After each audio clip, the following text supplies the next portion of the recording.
మత్స్యకారుల సంప్రదాయ వృత్తి పరిరక్షణకు నిర్వహించిన వల విసిరే పోటీలు ఆకట్టుకున్నాయి. ప్రపంచ మత్స్య దినోత్సవం సందర్భంగా గంగపుత్ర మహాసభ ఆధ్వర్యంలో వల విసిరే పోటీలు జరిగాయి. హైదరాబాద్ ముషీరాబాద్ మున్సిపల్ గ్రౌండ్స్ లో వల విసిరే పోటీలు నిర్వహించారు. దూరంగా వల విసురుతూ తమ నైపుణ్యాన్ని ప్రదర్శించారు గంగపుత్రులు. పోటీల్లో వలను దూరంగా విసిరిన వారిని ఎంపిక చేసి నగదు పురస్కారంతో సన్మానించారు మహాసభ ప్రతినిధులు.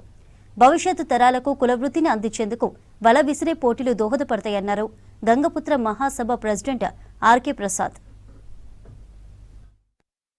దినం సందర్భంగా ఏంటంటే మత్స్యకారుల జీవన విధానము, తర్వాత పర్యావరణము, నీటి శుద్ధి, వీటికి సంబంధించిన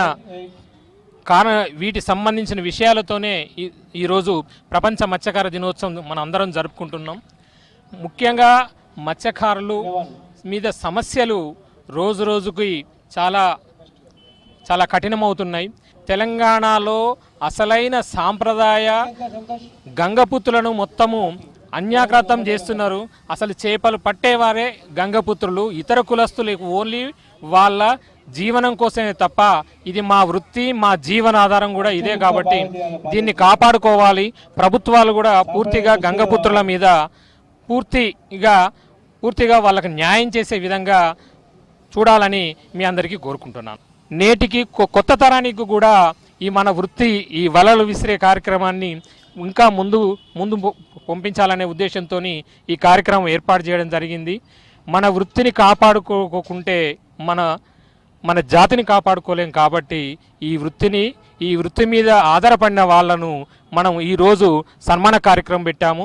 చేపలు అమ్మే మహిళలు కానివ్వండి, పురుషులు కానివ్వండి, వాళ్ళను కూడా ఈ సందర్భంగా వారికి సన్మానం చేయడం జరుగుతున్నది.